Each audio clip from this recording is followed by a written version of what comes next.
Hi అండి, మా అబ్బాయి లంచ్ బాక్స్లోకి బాస్మతి రైస్తో బగారా రైస్ చేస్తున్నా. దానికి ఫస్ట్ బాస్మతి రైస్ 2 సార్లు కడిగి అరగంట సేపు నాననివ్వాలి. పొయ్యి మీద గిన్నె పెట్టి కొంచెం నూనె వేసి అందులోనే నెయ్యి కూడా వేసుకొని వేడి అయ్యాక 4 లవంగాలు, 4 యాలకులు, 2 బిర్యానీ ఆకులు, కొంచెం దాల్చిన చెక్క, 2 స్టార్ పువ్వులు, సాజీర వేసి వేగాక ఆనియన్స్, పచ్చిమిర్చి వేయాలి. అవి కూడా వేగాక పుదీనా,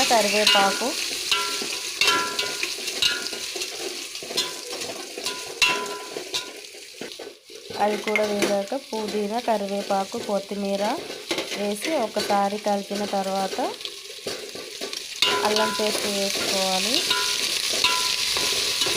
అల్లం పేస్ట్ పచ్చివాసన పోయిన తర్వాత వాటర్ పోసుకోవాలి.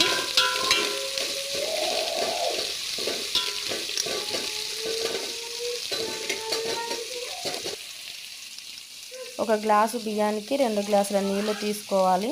నేను 2 గ్లాసుల సగం బియ్యం తీసుకున్నాను కాబట్టి 5 గ్లాసుల నీళ్లు పోసుకున్నాను.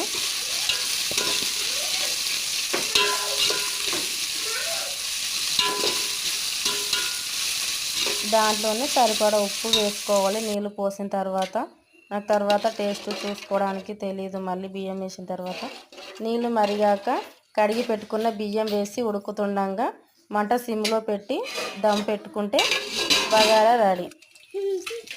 మీరు ఎలా చేస్తారో కామెంట్ చేయండి. అలాగే మీకు నచ్చితే లైక్ చేయండి.